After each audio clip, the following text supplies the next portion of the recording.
আমরা আজকে এখানে আসছিলাম মাটিতে কিভাবে আসলে বেড করবে, কিভাবে কত ফিট বাই কত ফিট পেঁপের গাছ লাগাবে এবং জমিটা কিভাবে প্রস্তুত করা হবে, এটার উপর ছোট্ট একটা তথ্য দিলাম। বিসমিল্লাহির রহমানির রহিম। আসসালামু আলাইকুম। প্রিয় দর্শক, বরাবর নেই সবসময় সারা বাংলাদেশে ঘুরে ফিরে কিছু চাষি তৈরি করি। তার ধারাবাহিকতায় বগুড়া শহরের এটা শাহজাহানপুর থানার অন্তর্বর্তী 7 বিঘা জমিতে মাটিতে আদা এবং পেঁপা চাষ হবে, বস্তা প্রক্রিয়া করবে না।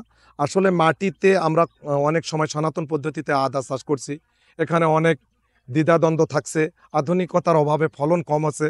এখানে যে চাষি সে আসলে আমাদের মহিলা উদ্যোক্তা, সে আসলে ক্যামেরার সামনে তখনই আসবে যখন এটা সফল হবে। উনি মোটামুটি ভালো উদ্যোক্তা, বিভিন্ন কৃষিগুলাই সে বিভিন্নভাবে করতেছে। এবার এই বছর সে উদ্যোগ নিছে আদা চাষ করবে আমাদের বাংলাদেশের মাটিতে। সে বিভিন্নভাবে বিভিন্ন কৃষিগুলা মহিলা উদ্যোক্তা হওয়া করতেছে। শুধু কৃষি নয়, মাছ, হাঁস, বিভিন্ন কৃষিগুলা করছে। পর্যায়ক্রমে আপনাদেরকে তুলে ধরবো।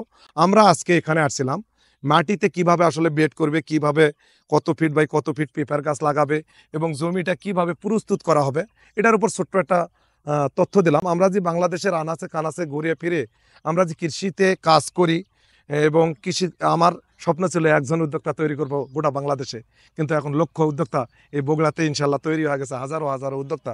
আমরা কৃষি প্রধান দেশ, আমরা যে দেশগুলা স্বর্ণ তেল বেচে খাইতো তারা কৃষিতে আসছে। করোনা আমাদেরকে এই শিক্ষা দিছে।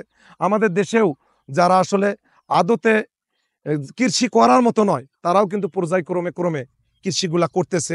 আমরা তারই একটু ডিরেকশন দেওয়ার জন্য এখানে আসছি।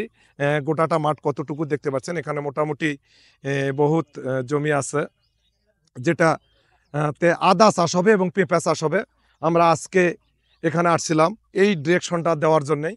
আপনারা দোয়া করবেন এই নারী উদ্যোক্তার জন্যে, সে যেন বাংলাদেশের কৃষিতে একটা হাল ধরতে পারে। আমরা পর্যায়ক্রমে আপনাদেরকে তার সমস্ত কৃষি দেখার চেষ্টা করব। সে ড্রাগন থেকে শুরু করে, আমাকে ভালো লাগছে আমাদের দেশের হাজারো বেকার ছেলেরা, শিক্ষিত ছেলেরা ঘুরে ফিরে সময় লস করতেছে, অথচ আমি যেখানেই গেছি, যে উদ্যোক্তার কাছে গেছি, তারা হয় চাকরি করে, নয় তাদের অগাধ সম্পদ আছে, তারাই কিছু করতেছে। আমাদের এই ভিডিওগুলো আপনাদের সামনে তুলে ধরার পিছনে একটাই কারণ, আমাদের দেশ সোনার দেশ, সোনার মাটি।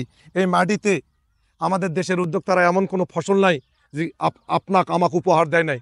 তাই আমি মনে করি যে আমাদের কৃষি নিয়ে, কৃষি নির্ভরশীল যেহেতু দেশ, অন্য দেশের উপর নির্ভরশীল না হয়ে আমরা আমাদের দেশের কৃষিগুলাকে সমৃদ্ধ করব।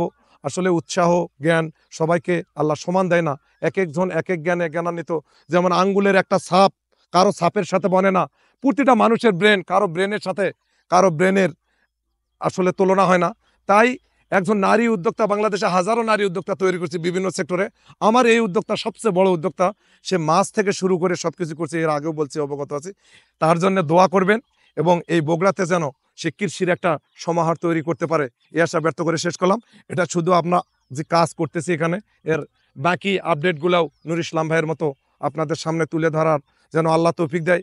যেখানে গেছি ইজ্জত সহকারে, সম্মান সহকারে দীর্ঘদিন ধরে কৃষি করছি, আল্লাহ যেন আমাকে কোথাও বেইজ্জতি না করে।